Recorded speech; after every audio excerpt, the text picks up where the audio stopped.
Madden 20 is upon us, and I'm guessing this is not the first video that you've watched about the game, so you've probably already heard Madden 20 once again getting some 8 out of 10 scores. It's moving in the right direction, and people have the same complaints that they always have about the grand scheme of the game, and something that I emphasized last year, which is the fact that the game, in my opinion, isn't going far enough every year. It's not improving enough to justify even being its own game, and it just continues to feel like a reskinned roster update. And I use the term reskinned very loosely just because they changed the way some of the menus look, but overall the graphics have gotten brighter but not necessarily better, and the game just has improved so little that I can't justify purchasing it. Now, I had already determined that I wasn't going to buy Madden 20 back when I bought Madden 19 on release day. I made a video about that last year that you can watch down in the description. I think that my complaints then hold up very well to my complaints now. Now, I'm someone that's purchased every Madden game since Madden 11. Now, I've been playing Madden since Madden 05.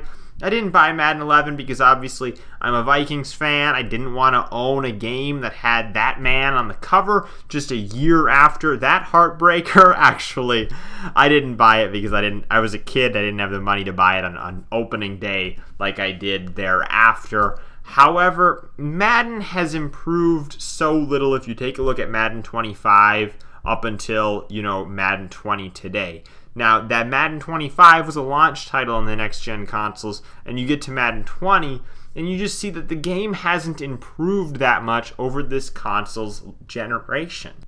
So what you've been seeing on the screen is game clips that I've recorded through the years on my Xbox One of different Madden games, different highlights. I'm going to play them in order going forward. I don't know if I'm going to have enough to cover this entire video, but these are just, funny plays, maybe the game glitched, maybe it's a cool touchdown, things like that I had over the years from Madden 25 on through Madden 19. And I think that as you watch this on the screen, you're going to say, wow, this game hasn't improved all that much over the generation of this console. So I feel bad for people like myself that love football sims. I see people all the time spending $60, $70 on copies of NCAA Football 14 because we no longer have a college football game.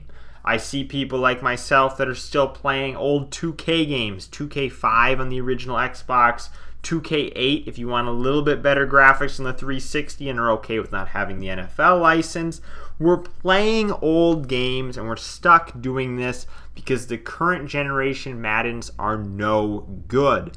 I mean, I like playing other original Xbox games, but I can tell you there are people out there that most definitely own an original Xbox or a PlayStation 2 simply because that's the best way to play a football sim in 2019. It's a shame that a game that came out 15 years ago could continue to be better than this. And I'm not just saying the 2K game that came out 15 years ago. I'm saying Madden 05 is better than the current Madden offering. Now, obviously, when we're doing this comparison, we are throwing graphics aside. The features in Madden 05 far exceed the features in Madden 20.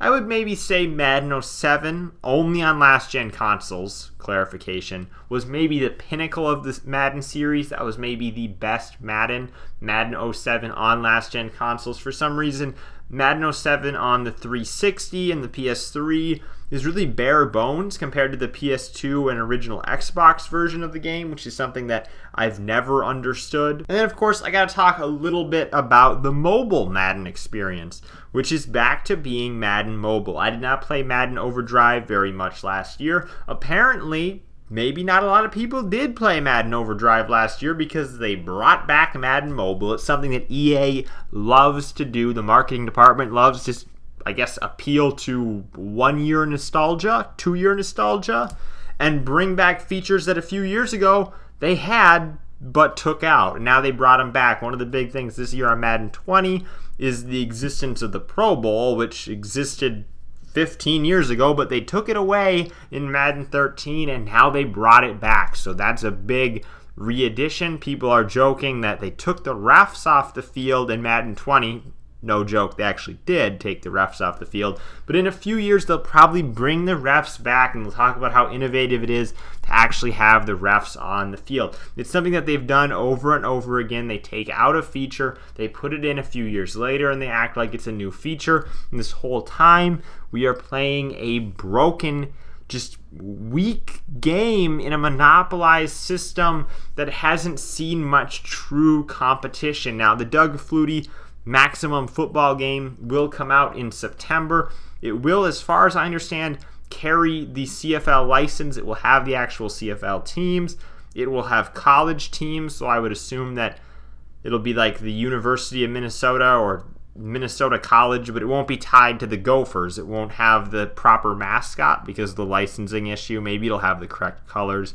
And I assume there'll be maybe parodies of the NFL teams in there as well. So they're going to have a whole dynasty mode for the college side. They're going to have proper rules on the Canadian side, but if you want to play with the American rules in the smaller field, you can do that too. So I think that that's going to be the game that, while having poor graphics, I don't see it having anything better than NCAA 14 quality graphics. It's going to be a game that maybe will be, you know, the one that brings it all together, that has the features people want, because many of us that enjoy football sims are not obsessed so much with the graphics. We're obsessed with the features, the details, the stats, things like that. We're not obsessed with microtransactions or how good the lighting on the field looks. We just want a game that has good, solid gameplay. The animations are there. The stats are there. Like I said, we want the deep experience that I feel like Madden most definitely lacks. So another year, another game that feels like the last one and the one before that. And as you've probably seen in the clips I showed earlier, as I moved through, my Madden clips I had saved on my Xbox One, the game's improved very little over this entire console generation, and that is an absolute shame. Thank you guys for watching. I'm Bailey, and I will see you in the next video.